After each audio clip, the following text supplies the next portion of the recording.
大家好，我是夏妈，今天用豆角和鸡蛋来分享好吃的。这是今天早上去买的豆角，我们这边是5块钱1斤，清洗干净后给它切成碎末，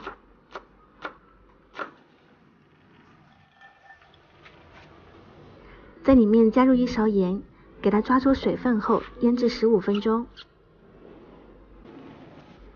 300克的普通面粉，里面加入1勺盐，用冷水给它搅拌成面絮状，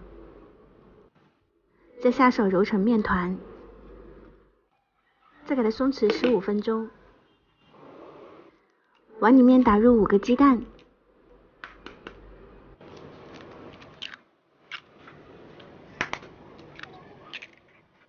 在里面加一点盐，给它搅散。锅里面放多一点的食用油，这样炒出来的鸡蛋花才会嫩滑。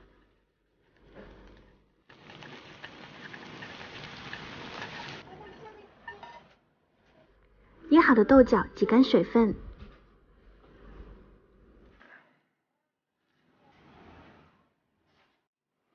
再倒入到鸡蛋里面搅拌均匀，加入一点生抽。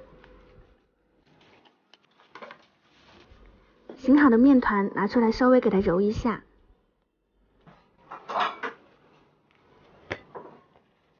撒一点干面粉擀成面片，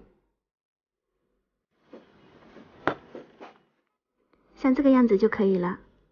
把准备好的馅料给它铺上去，从一端慢慢卷起来，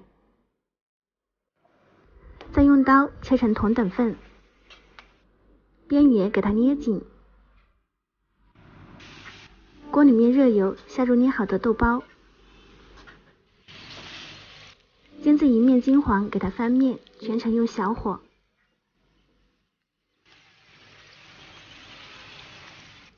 煎至2面金黄后，把边缘也稍微的给它烙一下。全部烙好后即可出锅。这样我们的一个千层豆包就做好了，外表非常的酥脆，里面柔软，非常好吃。用来当早餐饼，营养又健康。